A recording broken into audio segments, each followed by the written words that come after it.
about how you came into this business, what drove you into this journey, and your entire experiences, and let our viewers also learn the best that they can get out of this conversation. Yes. Does the requirement change when you position it as, say, a transit stay for medical treatment to a vacation, because the mindset is different, the requirements of the guest may be very different, and the biggest support comes from, I think, spouse and the family behind it. Hello everyone, welcome to my channel. I know we are probably meeting after a really long time, and the last you would have heard me would have been my market views, which I would have shared in some forum, in written form or in some audio form. Maybe in the video form we are perhaps interacting for the first time. We are at a cusp of launching something really interesting, and you're going to find it very fascinating as we move along the way. So I thought, what better way to connect with my audience and discuss what we are going to be launching soon. Just before I delve into what the future is bringing for us and for our users, let me take a couple of moments to just very briefly introduce myself for a lot of users and people who perhaps don't know me. My name is Sonali Puri, and I am an ex-Citi banker. I have been in banking for the last 25 years, and majority of my experience has been in markets, in FX markets. For the better part of the last decade, I have been on my entrepreneurial journey, and the company that I represent is called Unuru Fintech Solutions, and our brand is WiredUp. WiredUp is an enterprise-wide FX risk management SaaS tool. It enables companies to be able to manage their entire forex risk in a very scientific and strategic manner. No reliance, no worries. The whole idea is nothing should shock you one fine day. You should always be able to manage and monitor every slightest of risk of international business that a company today is exposed to. I won't dwell much into what the product, and it's not my day today, it's not my story today. What we are going to do is, I'm introducing you what we are launching, and it's called the podcast series Get Wired from the House of WiredUp. Under this podcast series, we are going to have people from different industries, from different functions, from different roles, and from different geographies. The whole idea is, after having covered everything about banking and markets and products, the next leap of growth for our corporates, we feel, is to also have an understanding and knowledge of what different world leaders, different companies, different sized companies across geographies are doing to manage their banking, their treasury, and probably their entire finance. So as part of that growth series, what we are going to be doing is have very senior leaders, academicians, regulators, people who have changed the writings on the wall in their respective field for the better. They've created huge universes out of nothing, absolutely. The whole idea is how we can now create a community to get the best from the best that exists in the world. And for this activity, our contours are not going to be limited to our domestic location. We are talking to people across different geographies, the idea being sharing of knowledge, see the best practices and learn from there. As part of our start today, I am extremely excited to have our first guest on the couch, and I'm very happy to introduce Kama Cicero. Kama is a real estate agent turned entrepreneur who's been in this business for the last perhaps 30 odd years. She has been in the market, which is extremely challenging, extremely difficult, and if I may say, a very difficult market for a lady to survive for that long.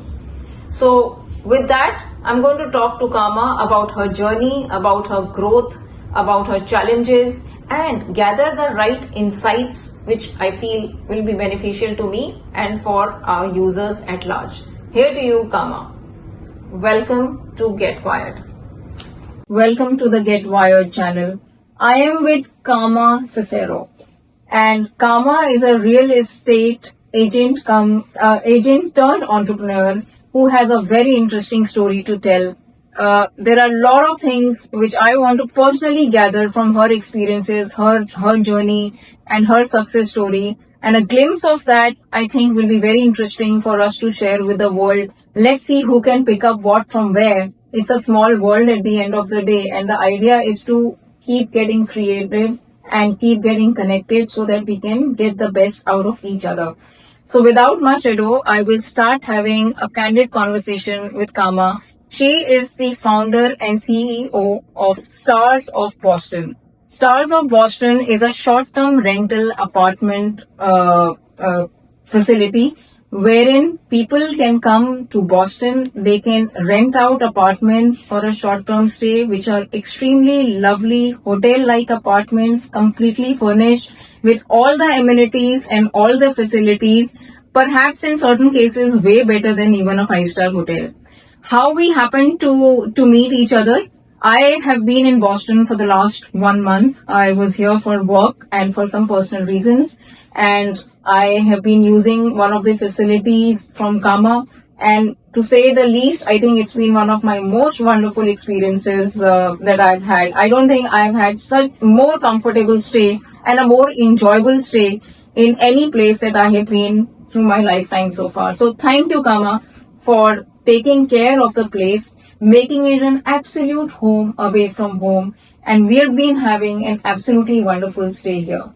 So with that, I leave the floor open to you to understand more about how you came into this business, what drove you into this journey, and your entire experiences. And let our viewers also learn the best that they can get out of this conversation. Over to you. Wow. Thank you so much. I want to take you and have you be our spokesperson for the company. That was so kind. Thank you. And thank you for asking me to come and speak and to share my story. As we were speaking earlier, born and raised in Boston. And actually, my office is in Brooklyn. This is where I went to high school.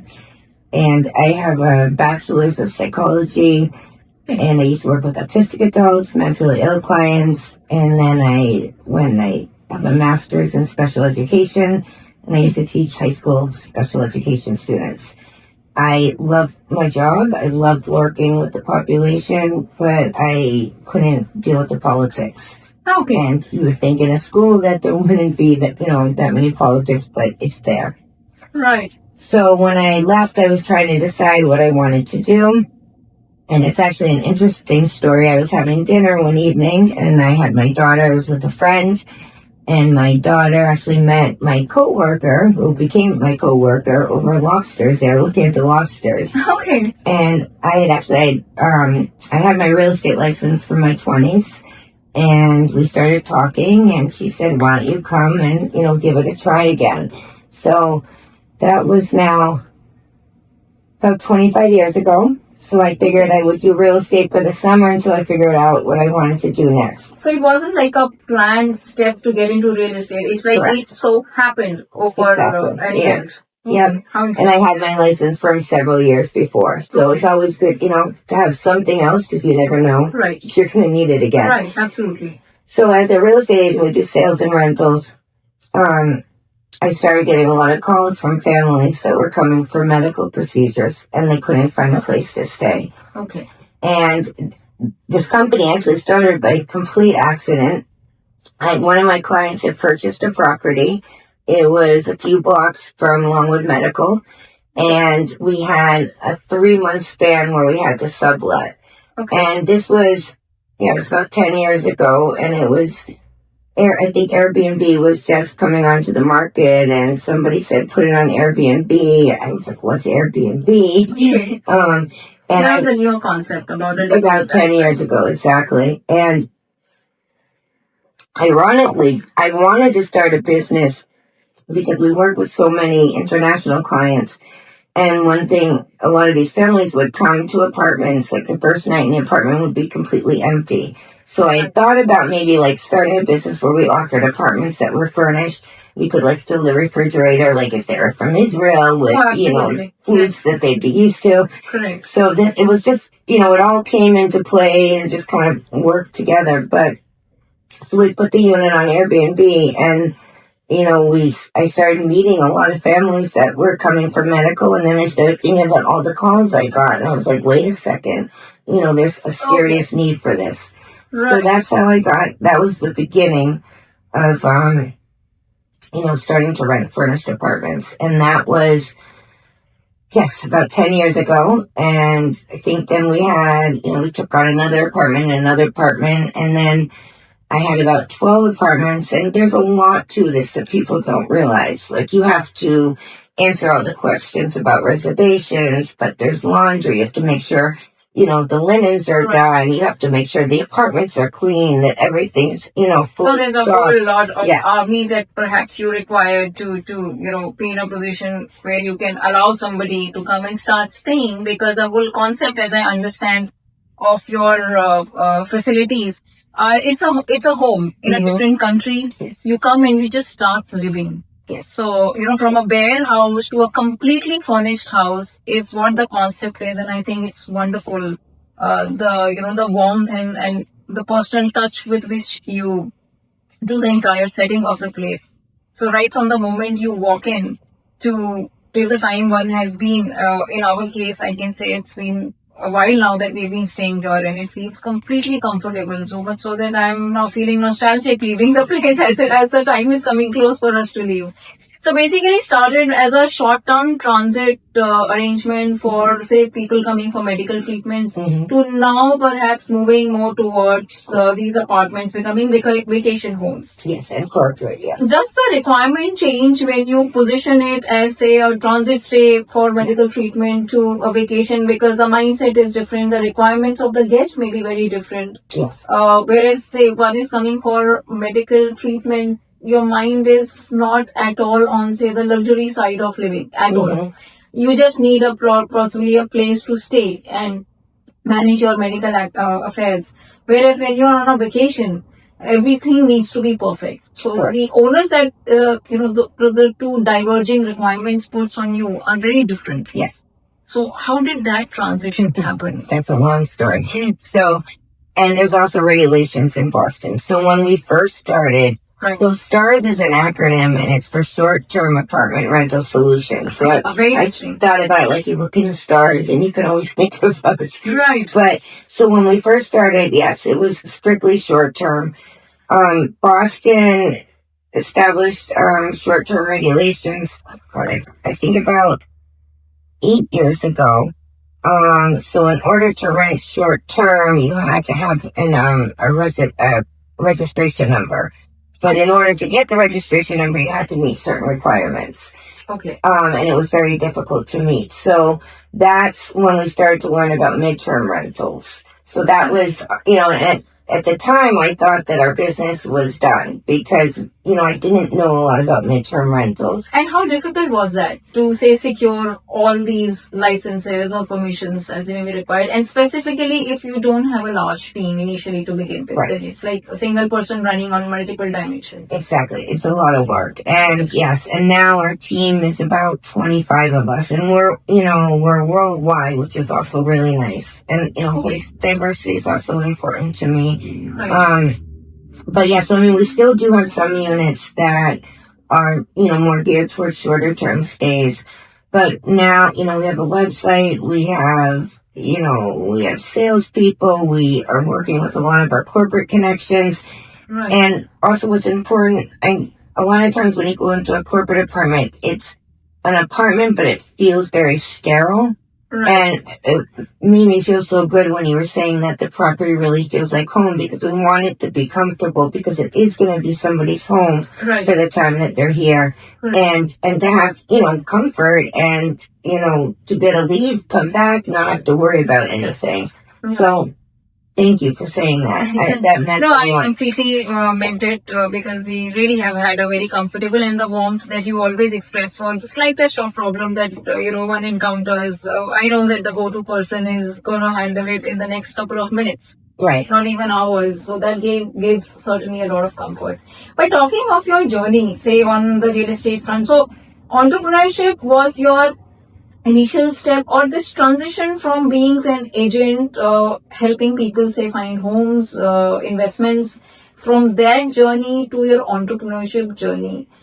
Let's understand a little bit more on that to get the personal side of Kama. How and what challenges did you face when you say talk of politics? What role did it really play in you finally taking a call of taking that onus of walking on your own on the entrepreneurship journey? Because the reasons why one would want to walk alone, by alone I mean, start something of your own, because the minute that thought comes, you're actually all alone. And then people keep coming and joining the way. But when that thought comes of walking alone, what triggered it exactly? And where did that journey of real estate really begin? Yeah, I'm still a real estate agent, although 90% of my time is spent on stars. I think, I want to build a business, but I also want I want to feel like there's something behind that business, and I want to feel like I'm giving back to people. Right. And, running this company has definitely aged me very quickly because there are a lot of stressors. But I think when it's meeting people like you, meeting families and, understanding how we've actually helped a lot of people too, that's what gives me the motivation. Right. We have a lot of letters, thanking us for what we do as well, because we try to be quote unquote affordable. If anything, it's affordable anymore too. And it's more about the experience that the person's having. I don't want to just throw an apartment together, take a reservation and say good luck. Right. Like, it's important to me that the person comes and that they really have a positive experience. We can't please everybody, right, but we try, to do our best. And I think being a woman, especially, and, we were just talking, a few moments ago about this. I think being a woman anywhere, in the United States, Europe, India, it's challenging. It's the double standard, and, sure, we're responsible for things at home and, running a business. And although I think, we've seen that dynamic change, I know, like, most of my friends, the female is the breadwinner. Most people that I know, at least, not everybody. right. So, but you still have all the responsibilities at home. Sure. So that's challenging, but I want to build something that's mine. Wonderful. No, it's how has the family, okay, now it's been many years since you're into it, but how was the family reaction, your husband's reaction when he would have first heard that you want to move away from say a monthly payout job to something which is uncertain? So actually, that's the biggest challenge which mid-career, yes, any professional or any entrepreneur faces, yes, men or women, from a stable monthly cash flow to getting into a domain where you don't know how the payoff would really be. A lot of times the challenge becomes more internal, wherein you got to first justify it to yourself and also to your broader family. How do you think that panned out for you? I mean, basically, I couldn't, when I was teaching, my heart wasn't there anymore. Like, in the end I remember, and I never want to feel this way, I remember being in the parking lot, getting ready to go to work and having this pit in my stomach. And, we spend so much time at our jobs, if it's our job or working for an employer, and nobody should ever have to feel that way. Oh, absolutely. So when you're building something too that's yours, it's different. You're obviously going to have to be a little bit more motivated, hopefully. And, when I made the decision to come back into real estate, I thought it would be for the summer, so I was being paid for that summer. Okay. Thankfully, I just took, both feet. I dived right in, and I was able to, build myself up. And then from the real estate to stars. But it's scary because, I'm very lucky to have the team that I have. Most have been with me since the beginning. And it's like we're a little family. You know, we have our moments and, you know, we'll have our disagreements. Yeah. But how did the transition in the family happen? Because that's the initial biggest challenge that one goes through, you know, which is justifying to everyone around you.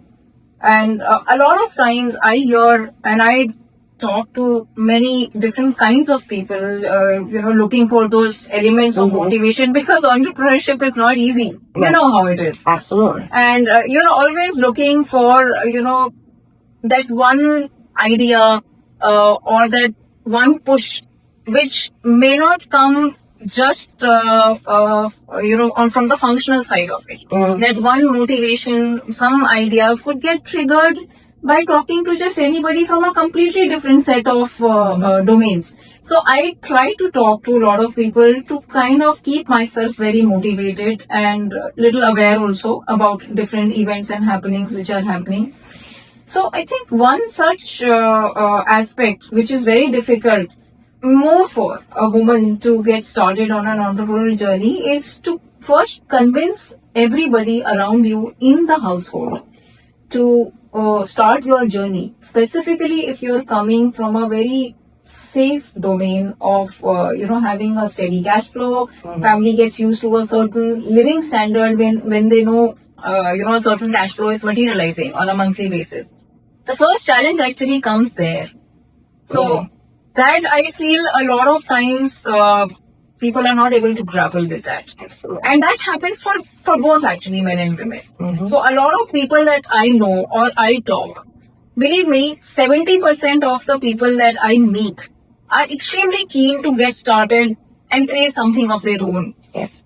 But again, the thought of not seeing that, say, you know, a credit in your bank account on 25th of the month, and not being able to justify that part to, say, your partner or your family becomes the biggest deterrent to anybody starting out. So having the support of your spouse in such moments becomes extremely critical. Absolutely. So how was that for you when you started? This was 25 years ago, so I was much younger then. Right. And I never asked. I would just do what I thought was best for me. You know, if this was today, Right. it would be a completely different story. And I think anybody who's thinking about starting a business, it is scary. When I came back to real estate, like I said, I had a window because I was still getting paid from teaching. So that gave me a little bit of a cushion. Right. I don't think at the time that I would have just said, okay, I'm going to go and start working where I'm making only commissions. Right. So, you know, for women, for men, for anybody who's thinking, you know, of starting, you know, their own business or changing careers, if there's a way to do it with the most amount of cushion as possible, and I'm not sure like what that is, but so there's always a plan to fall back on, because you don't want to start to, you know, go for your dream and then have your whole world turn upside down, and then it comes back and it's a disaster. I think sometimes sooner the better. Yes. And a lot of times I've seen at a maybe mid-career or towards the later part of your career making a switch. So these two switches to entrepreneurship have seen fairly good success stories. I feel some experience of the domain that you're getting into is extremely critical. So just to say right out of college and starting in a completely unknown domain, somehow in my understanding, the chances of failure at that stage are very high. Very. Mid-career, after having spent a certain amount of time knowing the nuances of those business that one is getting into, puts you in a slightly better state in being able to manage or face the challenges of what you're getting into. A slightly later stage, I think the challenge becomes more internal, because you know you spend certain time in your career, you've reached a certain stage, and as you have grown in that career, your lifestyle has moved. You know, from a ground zero to say a 0.5, and now suddenly at a 0.5 level, taking a risk of risking literally everything is, I think, the biggest challenge. Yes. Now, while I feel families where you have, you know, both husband and wife working, ideally can be an easier switch for one partner to take that call. But the flip side is with two people working, the lives also get adjusted to a standard of that level. And there then taking a call at say a later stage of career becomes very challenging. So more so for women is what I have come across, because as you rightly said, be it any geography, there are certain aspects which are always, or certain responsibilities which are always on our shoulders. Yes. So regardless of the level, regardless of the country, the race, there are certain aspects which women have to manage. So starting out and creating something with that stronger conviction, 7 out of 10 people drop out because of Or they don't make it. Yes. and 3 people who make it, you have made it. I find it extremely, pleasing to hear those stories and feel very motivated of, and especially in a domain which is where you don't hear too many women. Now, real estate as a business itself kind of, makes you feel that because, it's a tough business. Yes. You're dealing with land, and dealing with land is not easy. So it being a tougher business, you hear more of men actually in this business. I hate sounding, sexist in terms of, which sectors belongs to which gender. But yes, real estate one associates more with a male gender. So there are very few women per se that I have heard being there and being successful. So have you faced some challenges as a woman where you felt, perhaps if I was a male, maybe I could have handled this challenge better, or maybe this challenge would not have risen. It wouldn't have come my way had I been a male. Has such situations ever come across? Yeah, I face those challenges actually, not every day, but quite frequently. It's just even how people speak to you, or they don't take you seriously. In the corporate housing business, it's very male dominated. There's not many women who own companies. Right. So, I'm one of those people, like my favorite expression is other people's thoughts are none of your business. And, I am who I am. And, there's been so many battles through these 10 years. Like I said, when I say 10 years, it really feels like 50. And it's just, it's so many hurdles. And it's like once you get over one, you think you're going to be good. And then there's another one. But it's because I believe in what I'm doing. And I really, in my heart, like if you're motivated and you have the people behind you, Of course. and you believe and you're willing to work hard, you can do anything. The trade-off for me is I really don't have a life. I here from 8 a.m. to 10 p.m., there is no off. This is a business that's 24/7. So this is life. So but I enjoy it too. absolutely, which is very important. Yes. And your family has to be okay with it. Yes. Now, if, just connecting to what you're saying, I live a very similar life in which there is no defined work hour per se. Mm-hmm. And it's not because, one is an entrepreneur, so you have to keep slogging in. I like doing it. I run, I manage or I advise clients on FX markets, FX positions. Now, FX is literally a 24/5 market. It does not allow you to rest. There are positions, if their clients are running, there are exposures which they are open. Your mind is totally at it. So there are times I'm literally working 20 hours in a day. And it doesn't feel like it because this is the only passion I would say I have in my life. So I completely relate to what you're saying, that I don't even consider it as I don't have a life because this is life. Yes. But talk to me about some hurdles which you mentioned.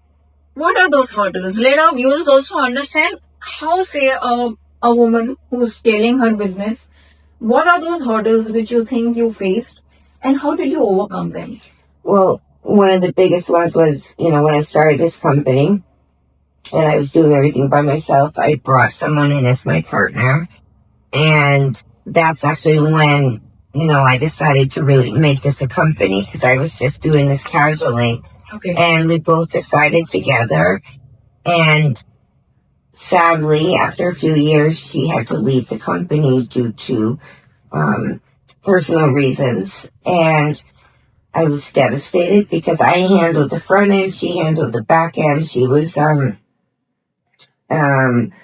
computer engineer, so she built our website. She took care of like the accounting. So I was just left. I had no idea. So at that point, did you face a challenge of how to say put the business together? Absolutely. Or was there also an additional challenge of say people telling you cut your stop loss here and move ahead in life because some premise on which perhaps you may have envisioned to work on, if it's not materializing for certain for whatever reason that could be, cut your stop loss here and move on. So because those moments do come in entrepreneurship, where you know something is not going right and either your mind tells you that is this my stop loss moment, or somebody around you would tell you cut your stop loss. Have you encountered a situation I like that? think I was questioning myself if I could do it because there was so much, that I didn't know. And I never, I come from teaching high school special education. I've never run a business before, and I'm still learning about all these things. So, but I just, at that point too, there were a lot of people depending on us, landlords and also the people that work for the company. Right. So it was, do I just give it up and, end it? But that's not my nature. So, I kept putting one foot in front of the other and, it took a few years. Right. And, I'm still, even to this day, as your company grows too, and you have to figure out how to scale and handle all of the responsibilities, that come. Right. And I'm still learning about that. So that was, I think, from a business perspective and also, personally, that was probably one of the hardest challenges because it was such a loss and a void for me because I cared about this person so much as well. And I felt very lost. But, I got through it. And then the regulations came into play in Boston, which, I thought, all right, well, that's the end of the company because we rent everything short term. But then I started to, research and learn about midterm rentals. Okay. Yeah. So everywhere it was, I did this. So you were the one who has been at the forefront of managing every challenge which has come. Yes. And I'm sure with your kids also now grown to an age where they are, in the last 10 to 12 years, they would have also had to put in a lot of effort from their side. And now that effort does not always come in the form of adding a value, say, tangible value to a company, but it comes in a very intangible form, which is allowing you to slog at work while the children also take certain responsibility. They probably start to grow up much faster. And then we have guilt too. Yes. And mother's guilt is something which is always there, whether you are building something or you're working somewhere. I remember my days, when I was at Ceero, and there were times I was working almost 15, 16 hours, not because the organization was asking to do it, just came out of passion and, feeling responsible for clients. There were times I would sit long and cover the New York hours, Indian hours, holidays as part of, offering the best service to clients. And back home, the guilt was always there that, the child is being left alone. And Saturday was the only day or, weekends one would feel that I want to feel guilt-free. You take the child to, say, Hamleys and leave the child there, pick whatever you want to pick. So, but I don't know, fortunately or unfortunately, my son has been an extremely lovely boy. And he would just pick up what he has come to Hamleys for. He would never pick up the second thing. So somewhere my guilt also never went away. If he was shopping his heart out, I would at least feel that, somewhere my guilt is being released. But that also never really happened. So I think children contribute in their own way. And the biggest support comes from, I think, spouse and the family behind it. Yes. So I'm hopeful that's how the support has been there for you also. And knowing about Kama's journey of, how brick by brick she has built the business, and just tell our viewers from how many units you started to where you are. And when we say units, what are these units exactly? Whether you own them, you manage them, they're rented, regardless of they being put on rent, you still have to bear the cost of that. How does that concept really work? So we have different models. So a majority of our properties we rent as if we were a tenant, but the landlords, of course, know what we're doing. And we've been in many of these since the beginning. So, but if the unit's empty, we still have to pay. And then we have profit models. So, at the end of the month, a certain percentage goes to the owner and a certain percentage goes to the company. And then some of the units I own, which just from, as being a real estate agent as well. But there's a lot of risk and it's very stressful. So, because we have high and low seasons. And how remunerative this particular field is. The kind of hours that you put, one would expect that, of course, being passionate about what you do is extremely important to keep you motivated. But the other motivation also comes from, the remuneration associated with what one is doing. So, how would you rate the business in terms of it paying you back for the kind of time that you're spending? Does it feel that it's totally worth it? Or does it feel that I'm putting way too much work for what it's paying me back? Well, it depends on how you define paying back, too. Right, there's different measures. There's the financial, there's the emotional, and then there's the giving back. Right. That's a beautiful point. Yeah. It's funny because there's some days when I'm just like, I can't do this anymore. I'm so tired. And, you're dealing with people and people like to complain about things that when there isn't anything to complain about. Right. And then there'll be a following day when I'm speaking to someone and, I can tell that we've helped them and we've offered a great service. And then I'm like, okay, this is why I do this because it's draining. And then there's also everyone that works for Stars. Like I said, they really are like a family. Right. And, they're depending on me. And this is their livelihood. So, that's important. And then there's the financial part. And one of the reasons that I do work so hard is because unfortunately, my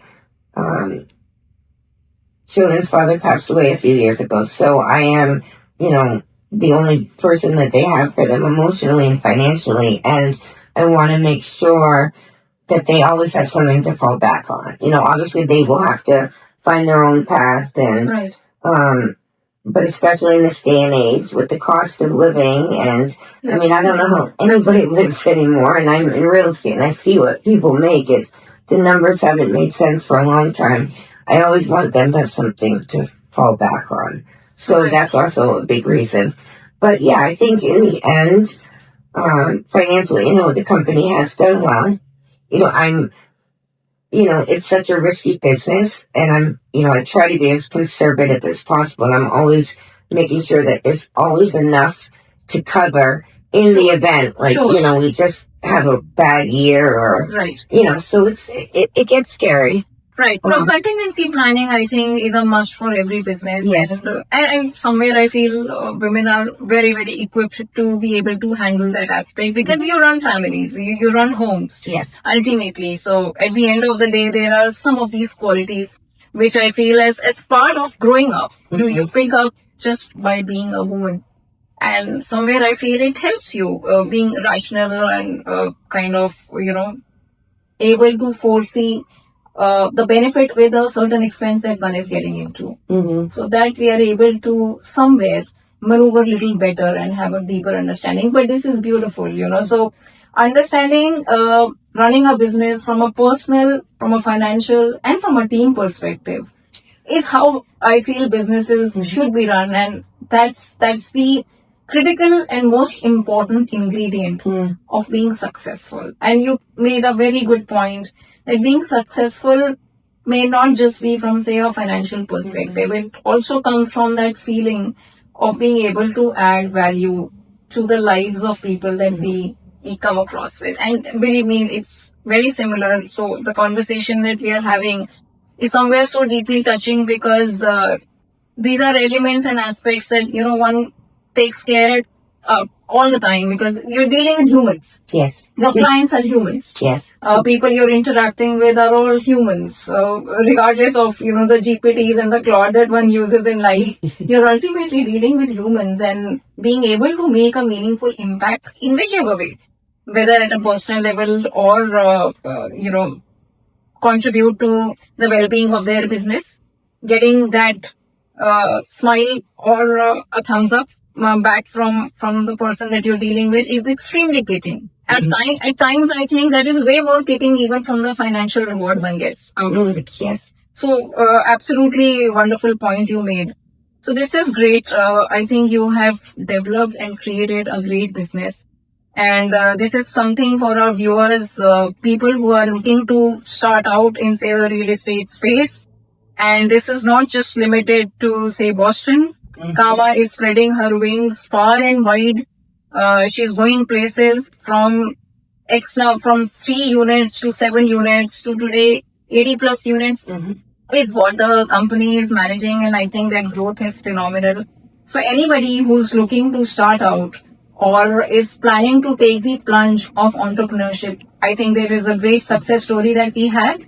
There are challenges which come along the way, but having the support of people who love you, believe in yourself is super critical. I think, that's about all. And I'm really hoping that our viewers are able to pick up some of the best learnings from the experiences which Kama has shared.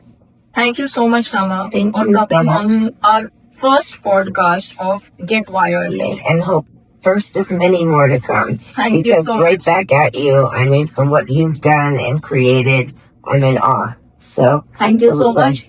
And work aside, I think I have found a great friend in Boston. Yes. If not for anything, I think I'm going to keep coming to meet Kama. Wonderful. Here's to our friendship for life. Likewise. Thank you Thank you. so much.